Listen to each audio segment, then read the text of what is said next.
الحمد لله وحده والصلاة والسلام على من لا نبي بعده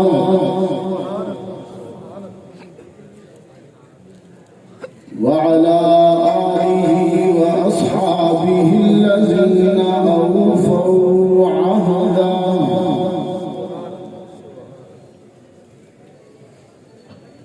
الذين هم مصابيح الرحمة ومفاتيح الغرر. أعوذ بالله من الشيطان الرجيم. بسم الله الرحمن الرحيم.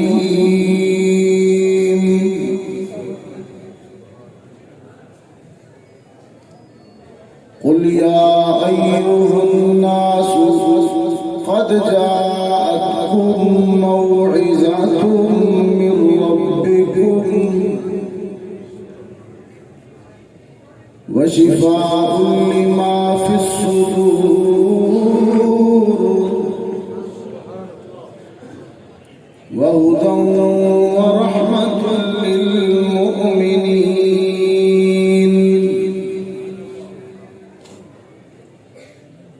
قل بفضل الله وبرحمته فبذلك فليفرحوا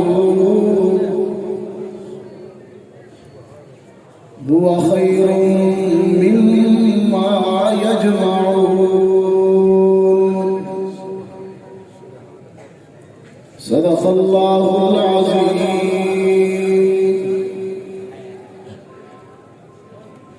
وقال صاحب القرآن صلى الله عليه وسلم: إن الله يرفع بهذا الكتاب أقواما ويضع به آخرين. وصدق رسولك النبي الأمي الكريم. ونحن على ذلك لمن الشاهدين والشاكرين والحمد لله رب العالمين.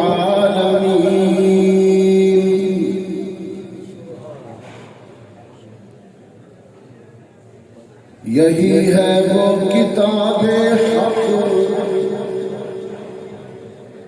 جسے قرآن کہتے ہیں.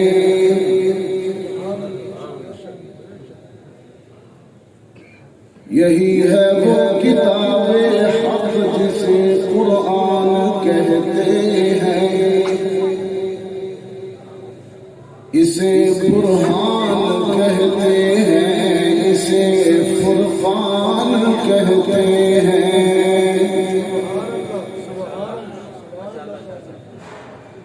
تعارف یہ کراتی ہے خدا بند تعالیٰ کا، کتابوں کا، رسولوں کا، حبیب حق تعالیٰ کا.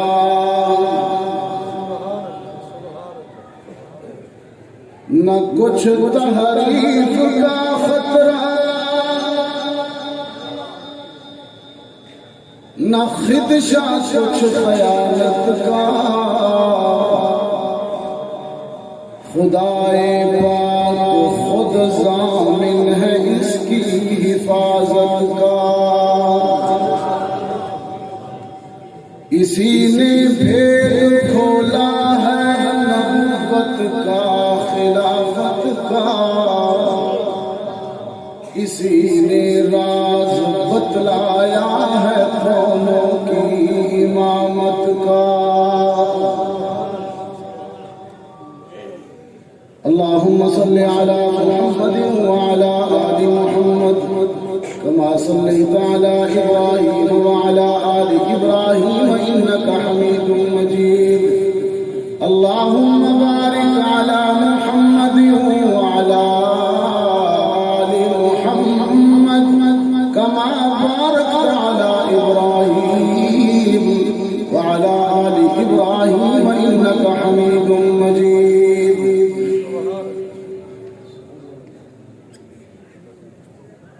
اس کو ای کو تھوڑا کم کرو، ای کو تھوڑا سا رکھیں، بات سمجھ آئے. مجھے نہیں سمجھ آ رہی، ان کو کیا سمجھ، مجھے اپنی نہیں سمجھ آ رہی. اس کو تھوڑا سادہ کریں، ہاں تھوڑا سا سادہ کریں، ای کو ہلکا سا، بس یہ ٹھیک ہے. واجب التکریم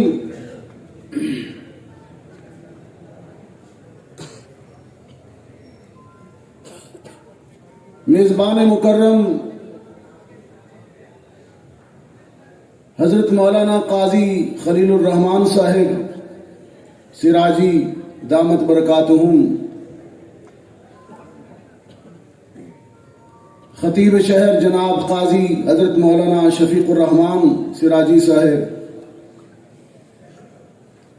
حضرات علماء کرام، قراء اعظام، محترم بزرگوں، عزیز نوجوان ساتھیوں، آج مدرسہ انوار القرآن کی سالانہ انوار قرآن کانفرنس میں ہم سب جمع ہیں اور رب العزت ہم سب کی حاضری کو قبول فرمائے. اس ادارہ کے درجہ قرآن کریم سے تکمیل پانے والے خوش نصیب طلباء کی ابھی ابھی دستار بندی ہوگی اور وہ روح پرور منظر سب دیکھ کر جائیں گے اور عشاء ہم بعد میں پڑھیں گے. ایسا 2 آیات ایک جگہ سے تلاوت کی اور ایک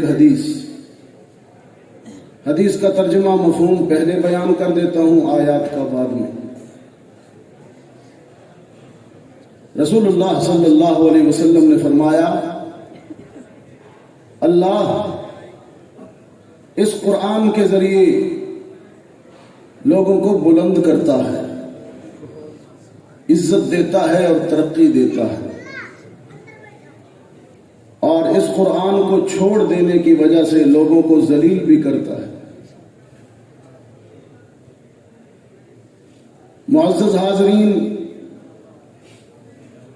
یہ حدیث صرف مسلمانوں کے متعلق ایک دائمی اصول ہے کہ ان کی عزت اور ان کی بلندی قرآن سے ہوگی، اور یہ جب بھی قرآن کو چھوڑیں گے ذلیل ہو جائیں گے. علامہ مرحوم نے فارسی میں شاید یہی تأثر منظوم کیا کہ خارز مہجوری قرآن شدی، خارز مہجوری قرآن شدی، شکوہ سنج گردش دوران شدی. قرآن چھوڑ کر ذلیل ہو گئے ہو اور زمانے کی شکایتیں کرتے ہو. سبب کچھ اور ہے، سبب کچھ اور ہے جسے تو خود سمجھتا ہے. زوال بندہ مومن کا بے زری سے نہیں. دولت نہ ہونے کی وجہ سے تم رسوا نہیں ہوئے، تم قرآن کو چھوڑ کر رسوا ہوئے.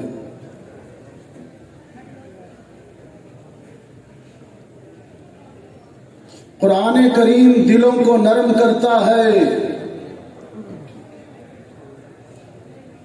قرآن کریم دلوں کو نرم کرتا ہے. اس کتاب کا دعویٰ یہ ہے، اچھا آج کے دور کا سب سے بڑا المیہ یہی ہے کہ ہمارے دل سخت ہیں. آج بھائی بھائی کو چند انچ زمین کے لیے قتل کر رہا ہے، بیٹا باپ کا دشمن ہے. معمولی روپوں کے لیے انسانوں کو قتل کیا جا رہا ہے. اس کی وجہ یہ ہے کہ دل سخت ہے، رحم نہیں ہے، بالکل رحم نہیں. سنگ دلی انتہا کی ہے، سفاکیت. اور رحیم یار خان کے دوستو، یہ دلوں کی سختی اور جذبہ رحم کا نہ ہونا قرآن چھوڑنے کی وجہ سے. قرآن دلوں میں رحم پیدا کرتا ہے، دلوں کو نرم کرتا ہے. یہودیوں کے متعلق قرآن کریم نے کہا، انہوں نے تورات کو چھوڑا تو قرآن نے کہا ثم قست قلوبکم، تورات چھوڑ کر ان کے دل سخت ہو گئے، فہی کالحجارہ او اشد قسوہ، پتھر سے بھی زیادہ سخت ہو گئے۔ پتھر تو پھر بھی اتنا نرم ہوتا ہے کہ اس سے چشمہ پھوٹ نکلتا ہے، لیکن یہودیوں کے دل تورات کو چھوڑ کر سخت ہو گئے۔ آج آپ سب حاضرین جو بیٹھے ہیں مجھ سمیت اپنے گریبان میں جھانک کر اپنے دل کو ٹٹولے، نرم ہے کہ سخت ہے؟ کتنا رحم ہے اس میں؟ والدین کا کتنا خیال ہے؟ پڑوسیوں کے بارے میں آپ کی کیا رائے ہے؟ اہل دین، علماء، مشائخ و قراء کے بارے میں آپ کیا رائے رکھتے ہیں؟ دل سخت ہے کہ نرم ہے؟ قرآن کریم کا دعویٰ یہ ہے کہ انسانی قلوب کو میں نرم کرتا ہوں۔ اگر قرآن کو کسی پہاڑ پر نازل کر دیا جاتا تو اس کا دعویٰ یہ ہے کہ وہ پہاڑ بھی اتنا نرم ہو جاتا کہ ٹوٹ پھوٹ کر ریزہ ریزہ ہو جاتا۔ ارشاد باری تعالی ہے،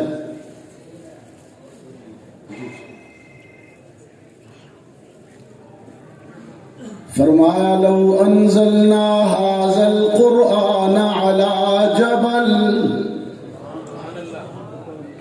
پہاڑ کی بات، پہاڑوں کی نرمی کی بات، لو انزلنا هذا القرآن على جبل لرأيته خاشعا متصدعا من خشية الله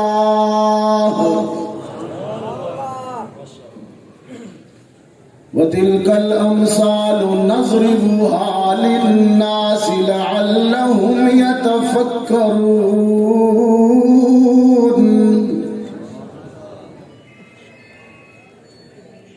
اگر ہم اس قرآن کو کسی پہاڑ پر نازل کر دیتے تو وہ پہاڑ بھی خوف خدا سے ریزہ ریزہ ہو جاتا۔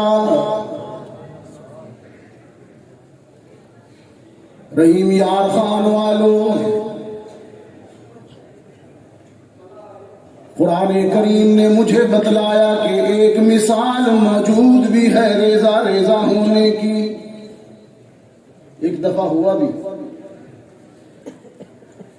فرمایا وَلَمَّا جَاءَ مُوسَىٰ لِمِيقَاتِنَا وَكَلَّمَهُ رَبُّهُ قال رب أرني أنظر إليك قال لن تراني ولكن انظر إلى الجبل۔ یہ پہاڑ کی بات آئی، جناب کلیم جبل طور پر کھڑے ہیں، عرض کرتے ہیں خدا بندہ تجھے دیکھنا چاہتا ہوں۔ رب کائنات نے فرمایا میرے کلیم تو تاب نہیں لا سکے گا، نظارہ نہیں کر سکے گا، میں اپنی تجلی اس پہاڑ پر ڈالتا ہوں، جبل طور پر ڈالتا ہوں، کوہ طور پر ڈالتا ہوں۔ اگر پہاڑ میرے نظارے کی تاب لا گیا، میرا جلال سہ گیا، میری ہیبت اور میری قدرت اور میرے روب کو برداشت کر گیا تو تو بھی دیکھ لینا۔ فَإِنِ اسْتَقَرَّ مَكَانَهُ فَسَوْفَ تَرَانِي۔ قرآن کہتا ہے فَلَمَّا تَجَلَّى رَبُّهُ لِلْجَبَلِ جَعَلَهُ دَكًّا وَخَرَّ مُوسَىٰ صَعِقًا۔ رب کائنات نے اپنی تجلی کوہ طور پر ڈالی، کوہ طور تو ٹوٹ پھوٹ گیا، ریزہ ریزہ ہو گیا اور پیغمبر گر گیا، جناب موسیٰ کلیم گر گئے، وخر موسیٰ صعیقا۔ صفات الہی میں اتنی پاور ہوتی ہے۔ تجلیات الہی میں اتنی تاثیر ہوتی ہے کہ پہاڑ ریزہ ریزہ ہو جائے. لیکن رحیم یار خان کے دوستو،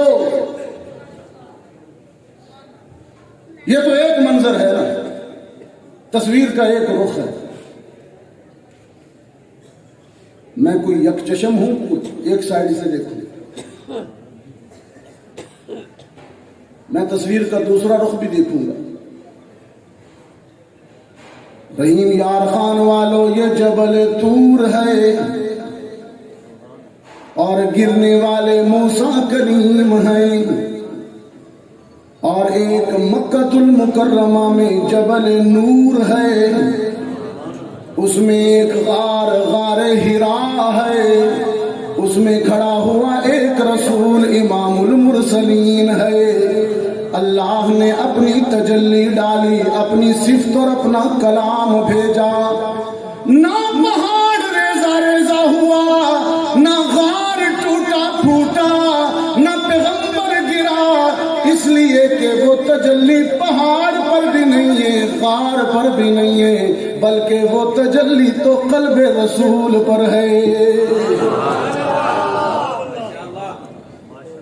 فرمایا وَإِنَّهُ لَتَنزِيلُ رَبِّ الْعَالَمِينَ نَزَلَ بِهِ الرُّوحُ الْأَمِينُ عَلَى جبل عَلَى قَلْبِكَ لِتَكُونَ مِنَ الْمُنذِرِينَ بِلِسَانٍ عَرَبِيٍّ مُبِينٍ. اسے بھیجنے والا، اسے نازل کرنے والا رب العالمین ہے، اسے لانے والا روح الامین ہے، اس کی زبان عربی مبین ہے، اور جس کے قلب اطہر پر نازل ہوا ہے وہ سارے زمانے کے لیے رحمت للعالمین ہے.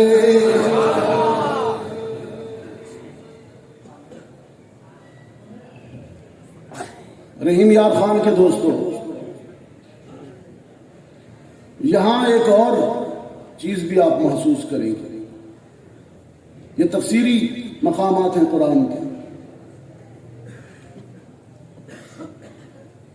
کہ وہ جلال،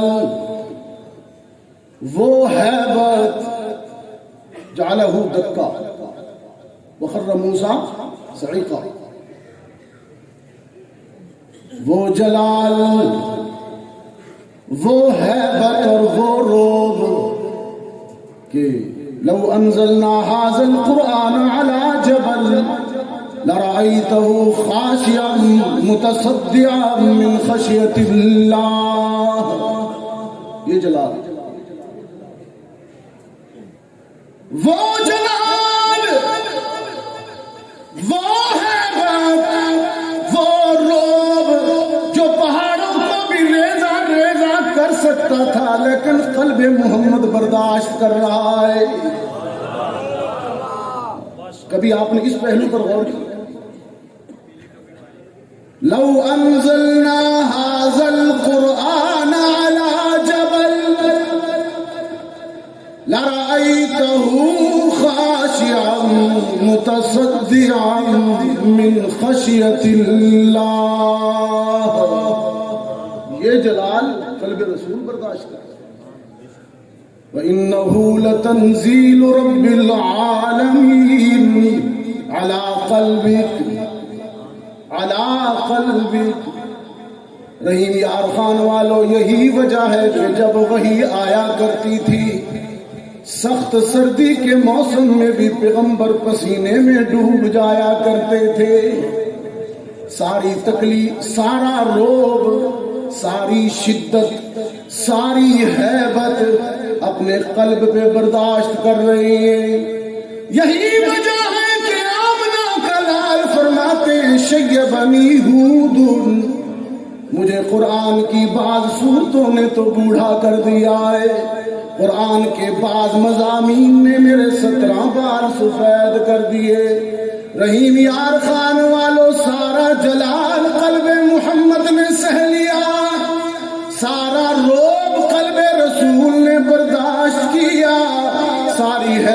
قلب محمد نے برداشت کی. جب یہاں اترا اور یہاں سے پھر امت تک گیا, تجھ تک گیا, پھر وہ ریزہ ریزہ کر دینے والا جلال نہیں رہا, بلکہ ان کے واسطے سے جمال بن گیا. اب یہ ریزہ ریزہ نہیں کر سکتا, بلکہ شفاء لما فی الصدور بن گیا. اب یہ ہدایت بن گیا, اب یہ نرم ہو گیا. انوار قرآن کانفرنس ہے, آج قرآن کی بات ہوگی انشاءاللہ. یہاں سے قلب رسول سے جب پاس ہو کر آیا تو اب روحوں کا سکون بن گیا, روحوں کی غذا بن گیا. تو کسی نے کہا نا, ہائے ہائے ہائے ہائے, کس درد سے کس کیفیت میں کہا کہ لا ریب تیری روح کو تسکین ملے گی, تیری روح کو سکون ملے گا. اور گانے سننے والوں, تمہیں کیا پتا کہ قرآن میں کتنا سکون ہے. لا ریب تیری روح کو تسکین ملے گی, تو درد کے لمحات میں قرآن پڑھا کر آ جائے گا پھر تجھ کو جینے کا سلیقہ. تو سید کونین کے فرمان پڑھا کر اللہ نے کیا کیا, اللہ نے کیا کیا تجھے نعمت نہیں بخشی. فرصت جو ملے, فرصت جو ملے سورت رحمان پڑھا کر. یہ روحوں کا سکون ہے قرآن کریم. درد کے لمحات میں نسخہ شفا ہے, تریاق ہے, روح کی غذا ہے قرآن کریم. رحیم یار خان والوں, قرآن بلند کرتا ہے. ان اللہ یرفع بہذا الکتاب. قرآن ایک یتیم پر نازل ہوا, الم یجدک یتیما. قرآن کریم ایک یتیم پر نازل ہوا تو وہ یتیم اتنا بلند ہوا, اتنا بلند ہوا کہ عرش معلا پر جا پہنچے. ماہ رجب ہے,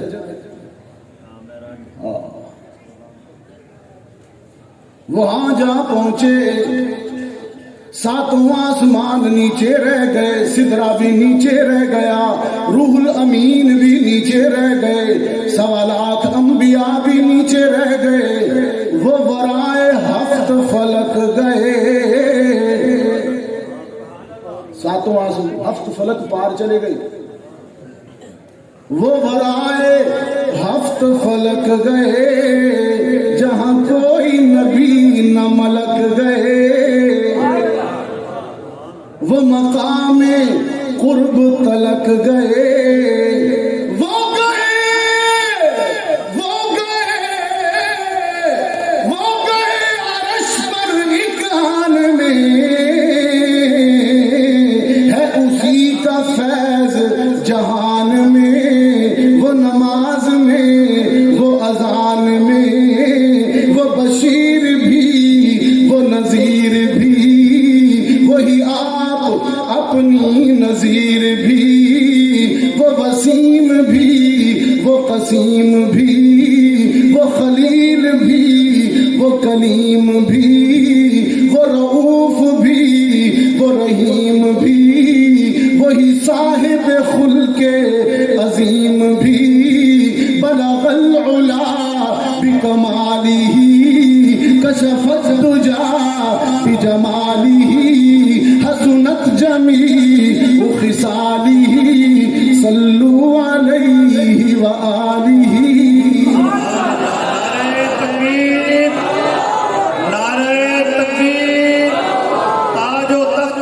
نبوت، شان رسالت، شان صحابہ، سید حفظ الرحمان صاحب، نعرہ تکبیر.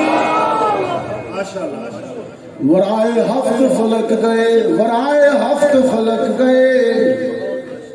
وہاں جا کے کیا کہا؟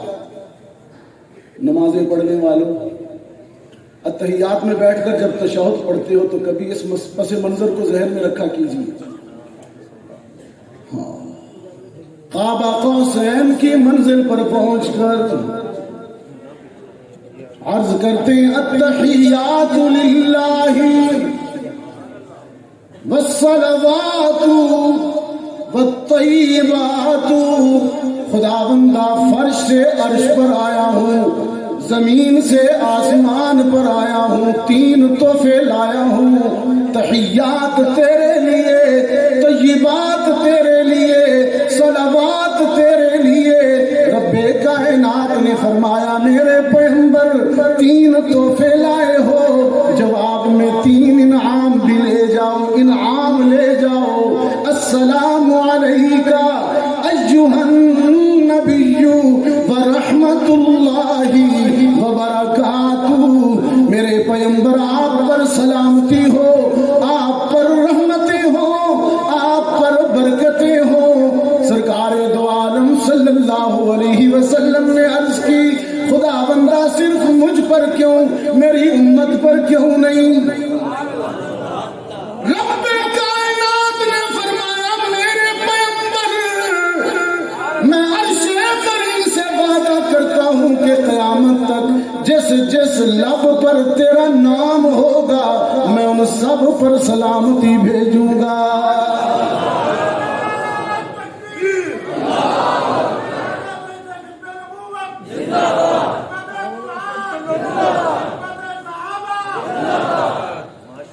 ہاں، تیری بلندی کا کیا کہنا،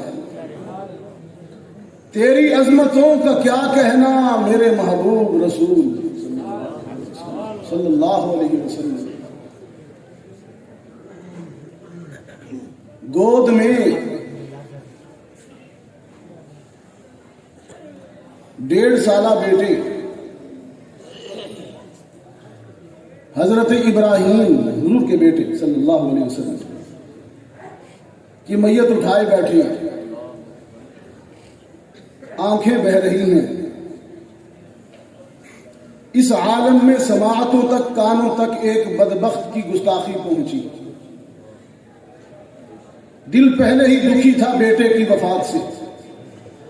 حضرت ماریہ قبطیہ کے بطن سے مولود ہوا ابراہیم بیٹا آپ کا. 4 بیٹیوں کے بعد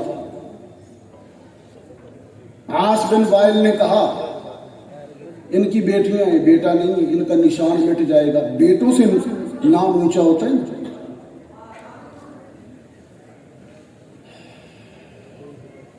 وہ جہالت آج بھی ہے. بیٹے سلامت رہے، بیٹے آمین کے بیٹے بھی سلامت رہے، لیکن اللہ نے اپنے پیغمبر کو بیٹیاں دی.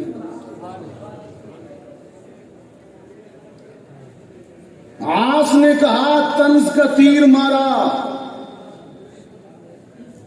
کہ ان کا بیٹا نہیں بچتا، بچپن میں ہی فوت ہو جاتا ہے، نرینہ اولاد نہیں ہے، ان کا نام مٹ جائے گا. بیٹا وارث جو نہیں ہے نا، وارث نہیں ہے.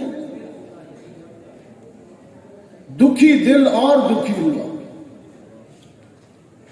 اس پر رب کائنات نے اپنے محبوب کو تسلی اس انداز میں دی کہ یہ بھی مقام کی بلندی ہے، جیسے معراج ہے. فرمایا انا اعطیناک الکوثر.